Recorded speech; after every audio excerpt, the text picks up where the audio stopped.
कल्पना कीजिए कि हिमालय को एक विशाल सुरंग खोदने वाली मशीन से काटकर ऐसे रास्ते बनाए जा रहे हैं जहां पहले कोई रास्ता नहीं था। भारत की सबसे महत्वाकांक्षी रेलवे परियोजना के साथ बिल्कुल यही हो रहा है, जो एक पूरे राज्य को बदलने वाली है। खैर, यह दिलचस्प है आप सिवोक रंगपो लाइन के बारे में बात कर रहे हैं, है ना? इंजीनियरिंग की चुनौतियां अविश्वसनीय होंगी। मुझे इसे विस्तार से बताना चाहिए क्योंकि संख्याएं बहुत ही चौंकाने वाली हैं। हम 45 किलोमीटर लंबे ट्रैक पर विचार कर रहे हैं, जिसमें 14 सुरंगें हैं जो 38 किलोमीटर का निर्माण करती हैं। यह दुनिया के सबसे चुनौतीपूर्ण इलाकों में से कुछ के माध्यम से एक भूमिगत रेलवे प्रणाली का निर्माण करने जैसा है। अम, तो आप कह रहे हैं कि इस पूरी रेलवे लाइन का लगभग 85% हिस्सा सुरंगों से होकर गुजरता है। बिल्कुल सही। और यही बात इसे और भी उल्लेखनीय बनाती है। सबसे लंबी सुरंग हिमालय की ठोस चट्टान के बीच से 5 किलोमीटर से ज्यादा तक फैली हुई है।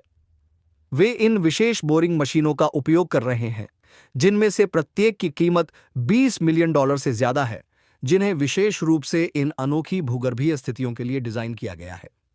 आप जानते हैं कि मुझे क्या दिलचस्प लगता है? आर्थिक निहितार्थ। इससे सिक्किम में क्या बदलाव आएगा? अनित, खैर, मैं इसे परिप्रेक्ष्य में रखता हूं। अभी सड़क मार्ग से सिलीगुड़ी से गंगटोक पहुंचने में लगभग 7 घंटे लगते हैं। यह रेल संपर्क उस समय को आधा कर सकता है। साथ ही माल की परिवहन लागत में 60% की कमी आने की उम्मीद है, जो स्थानीय व्यवसायों के लिए बहुत बड़ी बात है। इस प्रकार की लागत में कमी वास्तव में क्षेत्र के जैविक कृषि उद्योग को बदल सकती है। बिल्कुल। और यहां बताया गया है कि क्यों सिक्किम भारत के कुछ उच्चतम गुणवत्ता वाले जैविक उत्पादों का उत्पादन करता है, लेकिन उन्हें जल्दी से बाजार में पहुंचाना हमेशा एक चुनौती रही है। इस रेलवे लाइन के साथ वे प्रमुख वितरण नेटवर्क से जुड़ने की सोच रहे हैं, जो उनके बाजार की पहुंच को अनुमानित 300% तक बढ़ा सकता है। इस परियोजना के तकनीकी पहलुओं के बारे में क्या कहना है? मेरा मतलब है, हिमालय में निर्माण करना आसान नहीं हो सकता। तो यह वह जगह है जहां यह वास्तव में दिलचस्प हो जाता है। वे न्यू ऑस्ट्रियन टनलिंग मेथड नामक कुछ का उपयोग कर रहे हैं, जो बदलती चट्टान स्थितियों के लिए वास्तविक समय के अनुकूलन की अनुमति देता है।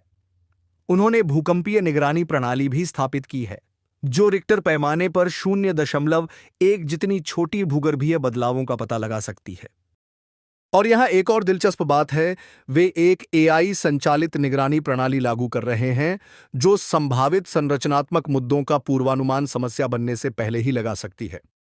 पूरी परियोजना का अनुमानित खर्च 4,000 करोड़ रुपए से ज्यादा है, जो लगभग 550 मिलियन अमेरिकी डॉलर है। खैर, उन्होंने वास्तव में वहां कुछ अभिनव समाधान विकसित किए हैं।